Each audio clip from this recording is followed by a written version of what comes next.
CCN ನ್ಯೂಸ್ಗೆ ಸ್ವಾಗತ. ನಾನು ನರೇಂದ್ರ ಪಾಟೀಲ್. ಇಂದಿನ ಮುಖ್ಯಾಂಶಗಳು: ಜನವರಿ 10ರಂದು ಬಿಕೆ ಶಿವಾನಿ ಅಕ್ಕವರ ಕರ್ನಾಟಕ ಫಾರ್ಮಸಿ ಕಾಲೇಜು ಮೈದಾನದಲ್ಲಿ ಪ್ರವಚನ. 6 ಜನ ಸಿಐಡಿ ಅಧಿಕಾರಿಗಳ ತಂಡದಿಂದ ಸಚಿನ್ ಆತ್ಮಹತ್ಯೆ ಕೇಸ್ ತನಿಖೆ. ರೇಜಂತ ಸಿದ್ಧಿವಿನಾಯಕ 224ನೇ ಜಯಂತ್ಯೋತ್ಸವ ಕಾರ್ಯಕ್ರಮ. ಗುತ್ತಿಗೆದಾರ ಸಚಿನ್ ಆತ್ಮಹತ್ಯೆ ಪ್ರಕರಣ. ಎಸ್ಪಿ ಕಚೇರಿಯಲ್ಲಿ 1.5 ಗಂಟೆಗಳ ಕಾಲ ಅಧಿಕಾರಿಗಳ ಚರ್ಚೆ ನಡೆಸಿದ ಅಧಿಕಾರಿಗಳು. ಗುತ್ತಿಗೆದಾರ ಸಚಿನ್ ಪಾಂಚಾಲ್ ಆತ್ಮಹತ್ಯೆ ಪ್ರಕರಣ ಸಿಐಡಿ ತನಿಖೆ ಚುರುಕು. ಜನವರಿ 10ರಂದು ಸಾಯಂಕಾಲ 6:30ರಿಂದ ರಾತ್ರಿ 8ರವರೆಗೆ ನಗರದ ಕರ್ನಾಟಕ ಫಾರ್ಮಸಿ ಕಾಲೇಜು ಮೈದಾನದಲ್ಲಿ ಅಂತಾರಾಷ್ಟ್ರೀಯ ವಾಗ್ಮಿಗಳಾದ ಬಿಕೆ ಶಿವಾನಿ ಅಕ್ಕನವರ ಆನಂದಮಯ ಜೀವನ ಎಂಬ ವಿಷಯ ಕುರಿತು ವಿಶೇಷ ಪ್ರವಚನ ನೀಡುವರೆಂದು ಬ್ರಹ್ಮಕುಮಾರಿ ಕೇಂದ್ರ ಸಂಗಾರೆಡ್ಡಿ ಹಾಗೂ ಬೀದರ್ ಶಿವಶಕ್ತಿ ಭವನದ ಸಂಚಾಲಕರಾದ ಬಿಕೆ ಸುಮಂಗಲ ಅಕ್ಕನವರು ತಿಳಿಸಿದರು. ನಗರದ ಜಿಲ್ಲಾ ಪತ್ರಿಕಾ ಭವನದಿಂದ ಪತ್ರಿಕಾಗೋಷ್ಠಿ ಉದ್ದೇಶಿಸಿ ಮಾತನಾಡಿ, ಅವರು ಬಿಕೆ ಶಿವಾನಿ ಅಕ್ಕನವರು ಈ ತಿಂಗಳು 9, 10 ಹಾಗೂ 11ರಂದು ಮಹಾರಾಷ್ಟ್ರದ ಉದ್ಗೀರ್, ಕರ್ನಾಟಕದ ಬೀದರ್ ಹಾಗೂ ಕಲಬುರಗಿ, ತೆಲಂಗಾಣ ರಾಜ್ಯ ಸಂಗಾರೆಡ್ಡಿ ವಿಶೇಷ ಪ್ರವಚನ ನೀಡುವರು. ಬೀದರ್ನಲ್ಲಿ 10ರಂದು 6:30 ಗಂಟೆಗೆ ಕಾರ್ಯಕ್ರಮ ಪ್ರಾರಂಭವಾಗಿ ಅರ್ಧ ಗಂಟೆವರೆಗೆ ಸಂಗೀತ ಕಾರ್ಯಕ್ರಮ. 6ರಿಂದ 6:30ರವರೆಗೆ ಬಿಕೆ ಶಿವಾನಿ ಅಕ್ಕನವರು ಜಿಲ್ಲಾ ಉಸ್ತುವಾರಿ ಮಂತ್ರಿ ಶ್ರೀ ಈಶ್ವರ್ ಖಂಡ್ರೆ ಸೇರಿದಂತೆ ಇತರ ಜನಪ್ರತಿನಿಧಿಗಳಿಂದ ದೀಪ ಪ್ರಜ್ವಲ ಹಾಗೂ ಕಾರ್ಯಕ್ರಮ ಕುರಿತು ಮಾತನಾಡುವರು. ಸರಿಯಾಗಿ 6:30 ಗಂಟೆಯಿಂದ 8 ಗಂಟೆವರೆಗೆ 1.5 ಗಂಟೆಗಳ ಕಾಲ ಶಿವಾನಿ ಅಕ್ಕನವರು ಪ್ರೇರಣಾದಾಯಕ ಸಂದೇಶ ನೀಡುವರು. ಈ ಕಾರ್ಯಕ್ರಮದಲ್ಲಿ ಭಾಗವಹಿಸಲು ಆನ್ಲೈನ್ ನೋಂದಣಿ ಆರಂಭವಾಗಿದ್ದು, ಈಗಾಗಲೇ 5,000 ಜನರು ಗೂಗಲ್ ಫಾರ್ಮ್ ಮೂಲಕ ಹೆಸರು ನೋಂದಣಿ ಮಾಡಿಕೊಂಡಿದ್ದಾರೆ. ಒಟ್ಟು 12,000 ಆಸನ ವ್ಯವಸ್ಥೆ ಮಾಡಲಾಗುವುದು. ಅದರಲ್ಲಿ 3,000 ಜನರಿಗೆ ವಿಐಪಿ ಸೌಲಭ್ಯ ಕಲ್ಪಿಸಲಾಗುವುದು. ಈ ಕಾರ್ಯಕ್ರಮ ಲೈವ್ ಮೂಲಕ ವೀಕ್ಷಿಸಬಹುದಾಗಿದೆ. ಇದರಲ್ಲಿ 10 ವರ್ಷದ ಕೆಳಗಿನ ಮಕ್ಕಳಿಗೆ ಆಸ್ಪದವಿರುವುದಿಲ್ಲ. 6:30ರಿಂದ 8 ಗಂಟೆವರೆಗೆ ಯಾರು ಸ್ಥಳ ಬಿಟ್ಟು ಕದಲಬಾರದೆಂದು ಬಿಕೆ ಶಿವಾನಿ ಅಕ್ಕನವರ ಆದೇಶವಾಗಿರುತ್ತದೆ. ಅದರ ಜೊತೆಗೆ 11, 12ರಂದು ಹುಬ್ಬಳ್ಳಿಯ ಬಿಕೆ ವಿನ ಅಕ್ಕನವರಿಂದ ಪ್ರವಚನ ಕಾರ್ಯಕ್ರಮ ಜರುಗಲಿದೆ. ಈ 3 ದಿನಗಳ ಕಾಲ ಬೆಳಗ್ಗೆ 6:30ರಿಂದ 7:30ರವರೆಗೆ ರಾಜ್ಯ ಯೋಗ ಶಿಬಿರ, ರಾತ್ರಿ 6:30ರಿಂದ 8 ಗಂಟೆವರೆಗೆ ಪ್ರವಚನ ಕಾರ್ಯಕ್ರಮ ಜರುಗಲಿದೆ ಎಂದು ಸುಮಂಗಳ ಅಕ್ಕನವರು ಹೇಳಿದರು. ಬ್ರಹ್ಮಕುಮಾರಿ ಶಿವಶಕ್ತಿ ಭವನ ಸಂಚಾಲಕರಾದ ಬಿಕೆ ಸುನಂದ ಅಕ್ಕನವರು ಮಾತನಾಡಿ, ವಿಶ್ವದ 140ಕ್ಕೂ ಅಧಿಕ ದೇಶಗಳ ಹಾಗೂ ಬೀದರ್ ಜಿಲ್ಲೆ ಸುಮಾರು 100ಕ್ಕೂ ಅಧಿಕ ಸ್ಥಳಗಳು ಬ್ರಹ್ಮಕುಮಾರಿ ಕೇಂದ್ರಗಳು ಹಾಗೂ ಗೀತಾ ಪಾಠಶಾಲೆ ಕಾರ್ಯನಿರ್ವಹಿಸುತ್ತಿವೆ. ಬ್ರಹ್ಮಕುಮಾರಿ ಈಶ್ವರ ವಿಶ್ವವಿದ್ಯಾಲಯದಲ್ಲಿ ನಿತ್ಯ ಯೋಗ, ಧ್ಯಾನ, ರಾಜಯೋಗ ಶಿಬಿರ, ಅಧ್ಯಾತ್ಮ ಪ್ರವಚನ ಸೇರಿದಂತೆ ವಿವಿಧ ಆಧ್ಯಾತ್ಮಿಕ ಕಾರ್ಯಕ್ರಮ ನಡೆಯುತ್ತಿವೆ. ಮನುಷ್ಯನ ದುರ್ಗುಣ, ದುರಾಚಾರ, ದುರ್ನಡತೆ ಹೋಗಲಾಡಿಸಲು ಭಾರತ ಉದ್ಬಳಕ್ಕೂ ಗ್ರಾಮೀಣ ಭಾಗದ ಹಾಗೂ ಜನರಿಗೆ ಈಶ್ವರ ಸೇವೆ ಒದಗಿಸುವ ಬ್ರಹ್ಮಕುಮಾರಿ ಕೇಂದ್ರಗಳು ಹಾಗೂ ಗೀತಾ ಪಾಠಶಾಲೆಗಳ ಮೂಲಕ ನಿತ್ಯ ನಿರಂತರ ಅಧ್ಯಾತ್ಮ ಹಾಗೂ ರಾಜಯೋಗದ ಮಹತ್ವ ಸಾರಲಾಗುತ್ತದೆ. ಪರಮಾತ್ಮನ ಸಂದೇಶವಾದ ಮುರಳಿ ಮೂಲಕ ಜಗತ್ತಿನ ಅನೇಕ ಹೃದಯಗಳನ್ನು ಸಂಪರ್ಕಿಸುತ್ತಾ ಬಂದಿದೆ. ಹೀಗೆ ಮತ್ತು ಹಲವಾರು ಕಾರ್ಯಚಟುವಟಿಕೆಗಳನ್ನು ಕೈಗೊಂಡಿರುವ ಈಶ್ವರ ವಿಶ್ವವಿದ್ಯಾಲಯಕ್ಕೆ ಎಲ್ಲೂ ಕೈಜೋಡಿಸಬೇಕೆಂದು ಸುನಂದ ಅಕ್ಕನವರು ಕೋರಿದರು. BSNL ನಿವೃತ್ತ ವ್ಯವಸ್ಥಾಪಕ ಕಾಶಿನಾಥ್ ಕೊಂಡ ಪತ್ರಿಕಾಗೋಷ್ಠಿಯಲ್ಲಿ ಉಪಸ್ಥಿತರಿದ್ದರು. आप सभी को यहाँ मिलकर हम इससे पहले भी मिल चुके हैं, लेकिन आज जो मिल रहे वो एक्चुअली मीडिया की सेवा के हिसाब से हम मिल रहे हैं. इससे पहले जब हम मिले थे तो संस्था में मिले थे, रक्षाबंधन के समय मिले थे जी. हाँ, तो वो तो फैमिली जैसे, हाँ, फैमिली मीट जैसा था. ब्रह्मा कुमारी विद्यालय वैसे तो पूरे विश्व में करीब 140 देश में करीब है. और ब्रह्मा कुमारी विद्यालय की सेवा की विशेषता तो आप सभी जानते ही हैं कि गांव-गांव में भी और शहर में भी, छोटे छोटे कस्बे में भी, और जहाँ और तरीके से लोग नहीं पहुँच पाते वहाँ पर भी हम पहुँचने की कोशिश करते रहते हैं. और विद्यालय की जो सेवाएं होती हैं वो कम्प्लीटली निःशुल्क होती हैं, फ्री होती हैं. तो ये बीदर वासियों के लिए बहुत बड़ा आनंद का विषय है कि बीदर में ब्रह्मा कुमारी विद्यालय की जितनी भी बड़ी दादियाँ रही हुई है वो सभी बीदर आए हुए हैं. 86 में आए हैं, उसके बाद भी आए हैं, और 2012 में भी आए हैं, और 2017-18 में दादी जानकी जी, जो most able mind in the world, 104 age में उन्होंने अपना देह का त्याग किया, वो दादी जी भी यहाँ आए हैं. तो ये हमारे बीदर वासियों के लिए, मतलब हर पर्सन के लिए, एक एक व्यक्ति के लिए बहुत गर्व का विषय हम समझेंगे कि हमारे बीच में अभी हमारी झोली में भगवान ने इतने एक फरिश्ते को, एक है ना दैवी आत्मा को, डिवाइन आत्मा को हमारे बीच भेज रहे हैं।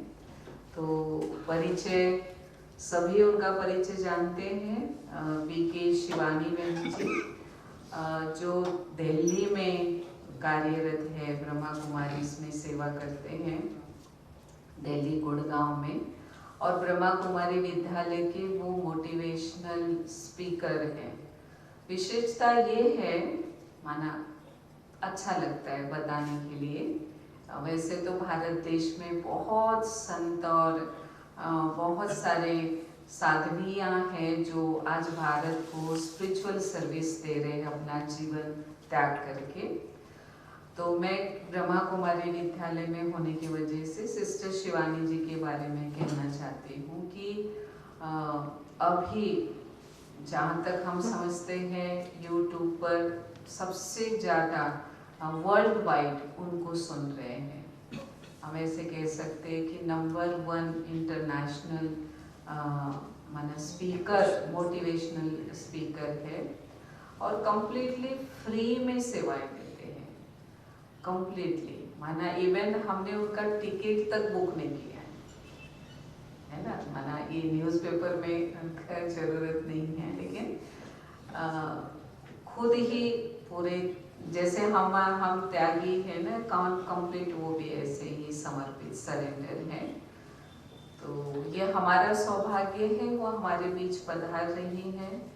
और उदगीर में भी प्रोग्राम बीदर के साथ रखा है, गुलबर्गा में भी रखा है, और सिकंदराबाद में भी उनका प्रोग्राम है। तो वैसे तो वो पूरे देशों में घूमते रहते हैं, और वो हमारा निमंत्रण बहुत इजीली उन्होंने स्वीकार किया है, वो बहुत बड़प्पन है। ब्रह्मा कुमारी विद्यालय का एक बहुत बड़ी विशेषता है कि 1 सेकंड में निमंत्रण क्लियर हो जाता है। एक दो बातें बताना चाहती हूँ। पहली बार शिवानी दीदी जी का टीवी चैनल पर जब शो चालू हुआ 2007 में, उस शो का नाम था अवेकनिंग विद ब्रह्मा कुमारी, और तब से लोगों ने उनको सुनना शुरू किया है, और अभी तक भी हम उनको कंटिन्यू सुनते हैं। और जैसे जैसे टेक्नोलॉजी आगे बढ़ते गई, अभी तो मोबाइल पे हम जिन लोगों तक भी पहुंच रहे हैं, आज शिवानी बहन का प्रोग्राम है, शाम जिनको भी सुना रहे, मैं समझती हूँ 100 में से 100 लोग बोल रहे हैं कि हम इन्हें सुनते हैं। तो बहुत ज़्यादा एक्साइटमेंट और क्यूरियसिटी है बीदर निवासियों के अंदर भी, शिवानी बहन जी को आँखों से सामने बीदर में देखना और उनको कानों से सुनना। तो बहुत सुंदर अपॉर्चुनिटी परमात्मा ने हमें दी है, तो ये हमारा सौभाग्य है।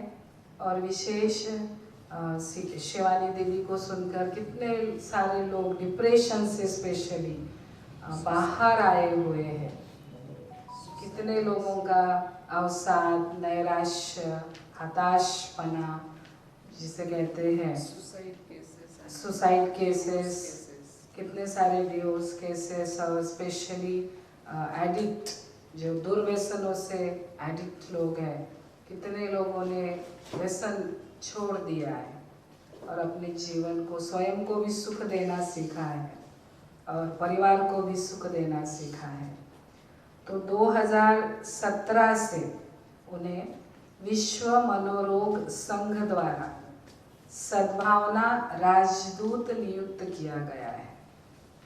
मार्च 2019 में शिवानी दीदी जी को मानवीय व्यवहार को बदलने में उनकी भूमिका के लिए भारत में महिलाओं के लिए सर्वोच्च नागरिक सम्मान प्रतिष्ठित नारी शक्ति पुरस्कार से सम्मानित किया गया है। तो ऐसी एक विशेष आध्यात्मिक हस्ती, एक आध्यात्मिक क्रांति जिन्होंने जगत में लाई है, तो हम सभी अवश्य ही उसका लाभ लेंगे। और साथ ही साथ 10 तारीख शाम को 5:30 से 8 तक शिवानी दीदी का प्रोग्राम है। 11 तारीख, 12 तारीख और 13 जनवरी, इन 3 दिनों में हुगली से हमारे मध्य बीके वीणा दीदी जी पधार रहे हैं। वो बहुत सुंदर गीता श्लोक्स पे भी बहुत सुंदर प्रवचन करते हैं स्पेशली, और हिंदी और कन्नड़ा में बहुत सुंदर उनके व्याख्यान होते हैं। तो पहली बार इतने बड़े पैमाने पर उनका प्रोग्राम होने जा रहा है। 11 तारीख शाम को उस प्रोग्राम का भी उद्घाटन रहेगा। चारों दिन 10, 11, 12, 13 का जो प्रोग्राम है, इसका थीम रखा गया है आनंदमय जीवन। आनंदमय जीवन के अंतर्गत 10 जनवरी 2025 को शिवानी दीदी जी से हम शाम को 6 से 8 तक मिलेंगे, सुनेंगे। 11 तारीख को वीणा दीदी जी के साथ फिर हम आगे के प्रोग्राम का उद्घाटन करेंगे। त्रिदिवसीय प्रोग्राम का उद्घाटन करेंगे और इन 3 दिनों में सुबह 6:30 से 7:30 स्थान Karnataka pharmacy ground, Gumpa road, Bidar.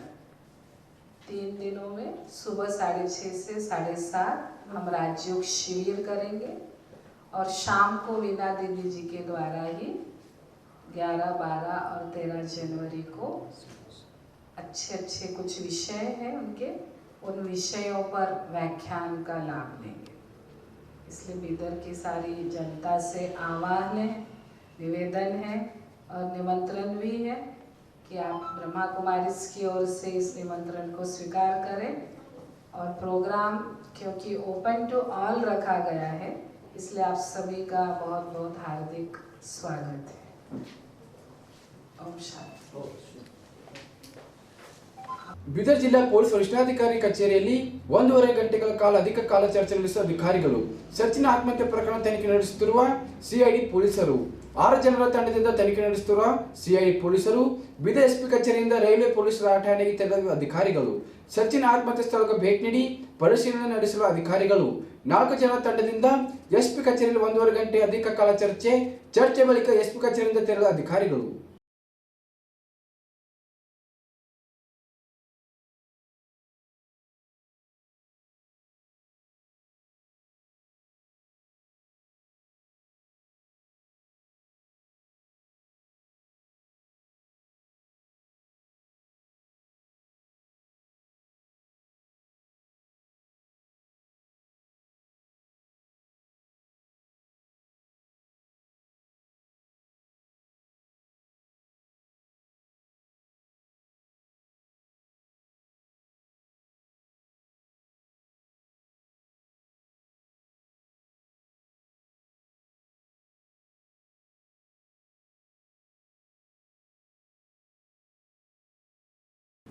Bidar ನಗರದಿಂದ 20 ಕಿಲೋಮೀಟರ್ ದೂರವಿರುವ ದಕ್ಷಿಣ ಭಾರತ ಸುಪ್ರಸಿದ್ಧ ದೇವಾಲಯದ ರೇಜಂತ ಸಿದ್ಧಿವಿನಾಯಕ ದೇವಸ್ಥಾನಕ್ಕೆ ತನ್ನದೇ ಆದ ಇತಿಹಾಸವಿದೆ.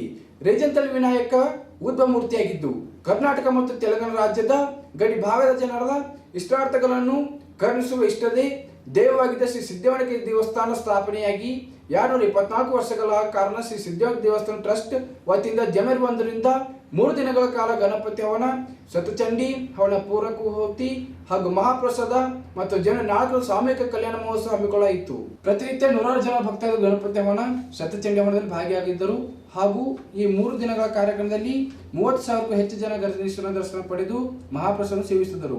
ಶ್ರೀ ಸಿದ್ಧಿವಿನಾಯಕ 224ನೇ ಜಯಂತ್ಯೋತ್ಸವ ಕಾರ್ಯಕ್ರಮ ಕುರಿತು ಉತ್ತರ ಕರ್ನಾಟಕ ಸುದ್ದಿವಾಹಿನಿಯೊಂದಿಗೆ ಶ್ರೀ ಸಿದ್ಧಿವಿನಾಯಕ 224ನೇ ಜಯಂತ್ಯೋತ್ಸವ ಕಾರ್ಯಕ್ರಮ ಕುರಿತು ಸಿಸಿಎನ್ ಸುದ್ದಿವಾಹಿನಿಯೊಂದಿಗೆ ಮಾತನಾಡಿ, ಶ್ರೀ ಸಿದ್ಧಿವಿನಾಯಕ ದೇವಸ್ಥಾನ ಟ್ರಸ್ಟ್ ಅಧ್ಯಕ್ಷ ಅಶೋಕ್ ರೇಜಂತಲ್, ಪ್ರತಿ ವರ್ಷದಂತೆ ಈ ವರ್ಷ ಸಿದ್ಧಿವಿನಾಯಕ ಜಯಂತ್ಯೋತ್ಸವ ಅದ್ದೂರಿಯಾಗಿ ಹಮ್ಮಿಕೊಳ್ಳಲಾಗಿದೆ.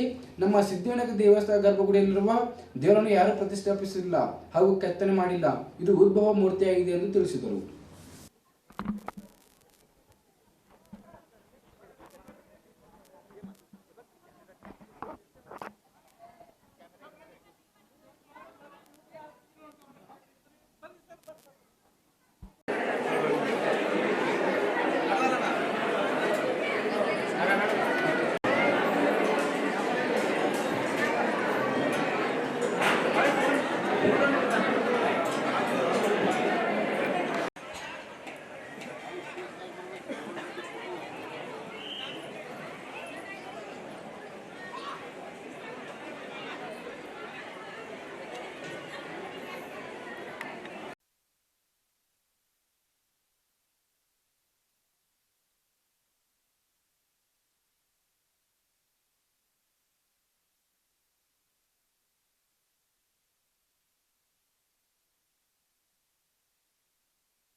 ದಾಸೋಹ ಮಾಡ್ತಾರೆ, ಎಷ್ಟು ಜನ ಭೇಟಿ ಕೊಡ್ತಾರೆ?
ಶ್ರೀ ಸಿದ್ಧಿವಿನಾಯಕ ದೇವಸ್ಥಾನದ ರೆಜಿಂಟಲ್.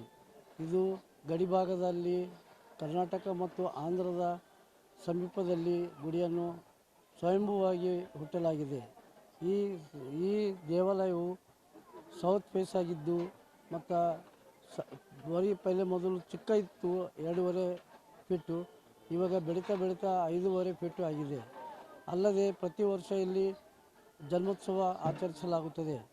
ಇಲ್ಲಿನ ಎಲ್ಲ ಜನಗಳು ಪ್ರತಿ ವರ್ಷ ಜನ್ಮೋತ್ಸವ ಮತ್ತು ಲಕ್ಷ ಹೂವು ಅಲಂಕಾರ ಮತ್ತು ಚಂಡಿ ಯಜ್ಞ, ಗಣಯಜ್ಞ, ಕಲ್ಯಾಣೋತ್ಸವ ಈ ರೀತಿಯಲ್ಲಿ 5 ದಿವಸ ಆಚರಣೆಯನ್ನು ಮಾಡಲಾಗುತ್ತದೆ.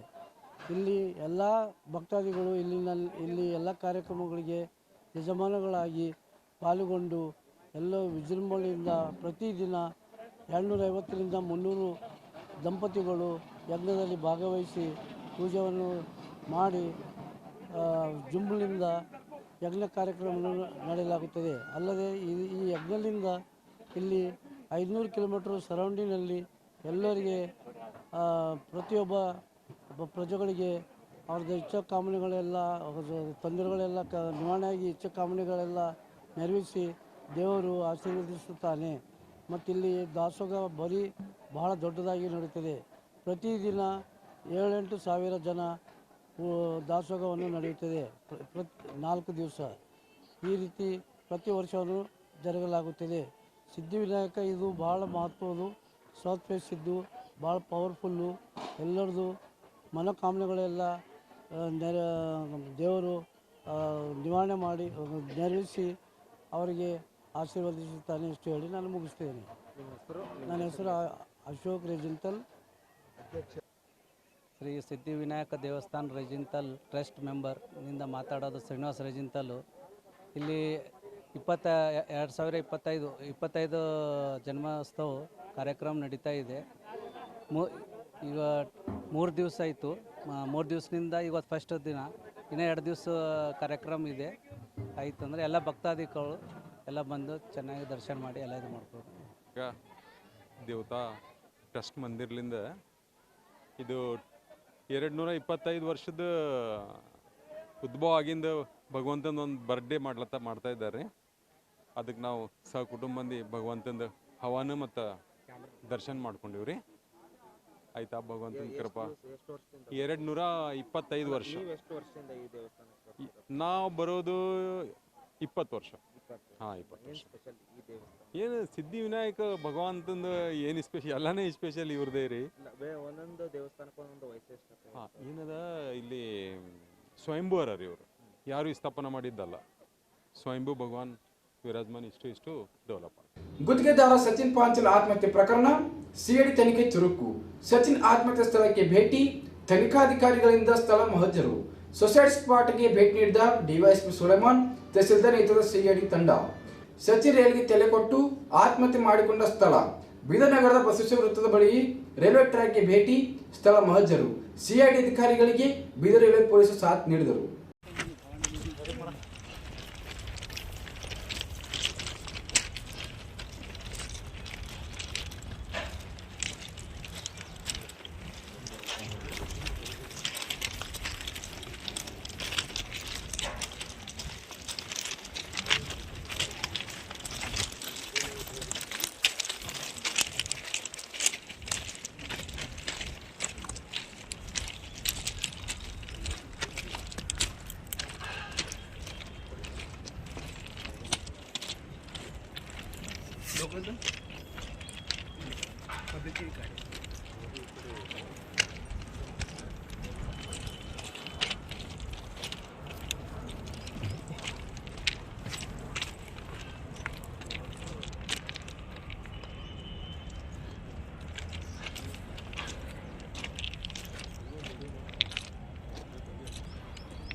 ಒಂದೊಂದು ಮಾಸ್ಕ್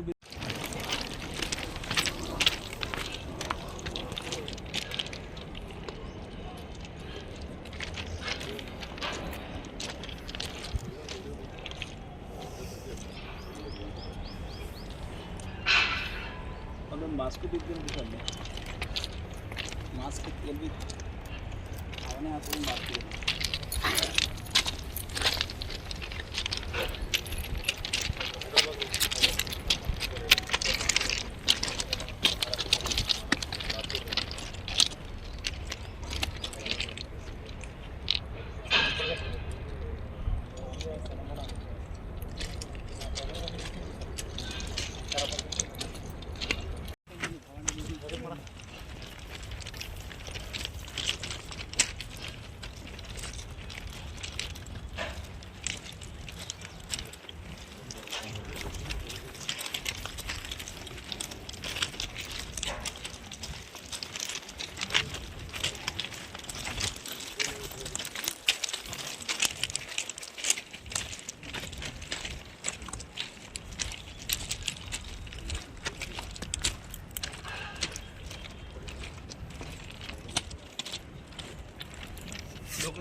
ಒಂದೊಂದು ಮಾಸ್ಕ್